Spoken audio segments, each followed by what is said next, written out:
Hello friend, welcome to Factstar Bengali channel. আজ যে দেশের সম্বন্ধে বলবো সেটি বিশ্বের দ্বিতীয় বৃহত্তম দেশ। এখানকার জনসংখ্যা খুবই কম, কিন্তু বিশ্বের সুন্দর দেশের মধ্যে অন্যতম। এখানে চারিদিকে গাছপালা দেখতে পাবেন। যদি কখনো এই দেশে যান তবে মনে হবে আপনি ভারতের পাঞ্জাব শহরে এসেছেন। আজ এই ভিডিওতে কানাডা দেশের সম্বন্ধে বলবো। তার আগে যারা এখনো পর্যন্ত ফ্যাক্টস্টার বেঙ্গলিকে সাবস্ক্রাইব করেননি, করে নিন।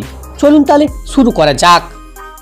কানাডা উত্তর আমেরিকার একটি দেশ, যেটি রাশিয়ার পর বিশ্বের দ্বিতীয় বৃহত্তম দেশ। দেশটির আয়তন 99,84,670 কিলোমিটার। কানাডার মোট জনসংখ্যা 3,84,00,000। দেশটি অনেক বড়, কিন্তু জনসংখ্যা খুবই কম। প্রতি কিলোমিটারে মাত্র 4 জন করে বসবাস করে। এখানকার 82% মানুষ শহরে বাস করে ও মাত্র 18% মানুষ গ্রামে বাস করে। 1 জুলাই 1867 সালে কানাডা দেশ তৈরি হয়। এর আগে এই দেশকে বিভিন্ন দেশ শাসন চালায়, বিশেষভাবে ব্রিটিশরা শাসন করত। দেশটির দুটি অফিসিয়াল ভাষা, ইংরেজি এবং ফ্রেঞ্চ, কিন্তু এ দেশে পাঞ্জাবি ও চাইনিজ ভাষার প্রচলন রয়েছে। কানাডাতে সবচেয়ে বেশি ভারতীয়রা বাস করে। এখানে পাঞ্জাবি ও গুজরাটিরা সবচেয়ে বেশি বাস করে। এখানকার টরন্টো এয়ারপোর্টের বাইরে যত ট্যাক্সি চালক রয়েছে সবই দেখবেন পাঞ্জাবি। কানাডা সবচেয়ে শিক্ষিত দেশ। এখানকার 100% মানুষ শিক্ষিত। কানাডার মানুষ অধিক পরিমাণে পাস্তা খায়। কানাডাতে সবচেয়ে বেশি আইস হকি খেলা হয়, কারণ এখানে প্রায় 4 মাস বরফে ঢাকা থাকে।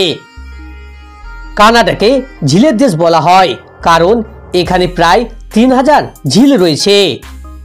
কানাডার সবচেয়ে বড় শহর হচ্ছে টরন্টো, কিন্তু এখানকার রাজধানী শহর অটোয়া। কানাডাতে প্রচণ্ড ঠান্ডা পড়ে। এখানকার তাপমাত্রা -81 ডিগ্রি পর্যন্ত পৌঁছেছিল। এখানকার মানুষ খুবই শান্ত প্রকৃতির হয়। এখানে চারিদিক চুপচাপ। আমাদের দেশের মতো হইহুল্লা হয় না। সবাই নিজের নিজের কাজ নিয়ে ব্যস্ত থাকে। বিশ্বের শক্তিশালী দেশ আমেরিকা কানাডার উপর দুবার আক্রমণ করে। আশ্চর্যের বিষয়, দুবারই আমেরিকা কানাডার কাছে হেরে যায়। কানাডার 30% এলাকায় জঙ্গলে ভর্তি, তাই তো এখানে প্রায় 630 রকমের পাখি দেখতে পাওয়া যায়। বাস্কেটবল খেলার সূচনা কানাডা দেশ থেকে হয়েছিল। আগেই বলেছি এখানকার জনসংখ্যা খুবই কম। তার মধ্যে 22% মানুষ অন্য দেশ থেকে এসে এই দেশে বসবাস করে। ভারত, বাংলাদেশ ও পাকিস্তানের মানুষ সবচেয়ে বেশি এই দেশে কাজের জন্য গিয়ে থাকে। কানাডার মুদ্রার নাম কানাডিয়ান ডলার, যার মূল্য 1 কানাডিয়ান ডলার সমান বাংলাদেশের 83 টাকা এবং 1 কানাডিয়ান ডলার সমান ভারতের 59 টাকা। এই ছিল সুন্দর শান্তপ্রিয় দেশ কানাডা দেশের সম্বন্ধে কিছু তথ্য। নতুন নতুন দেশের সম্বন্ধে জানতে আমাদের চ্যানেলটি সাবস্ক্রাইব করে রাখুন।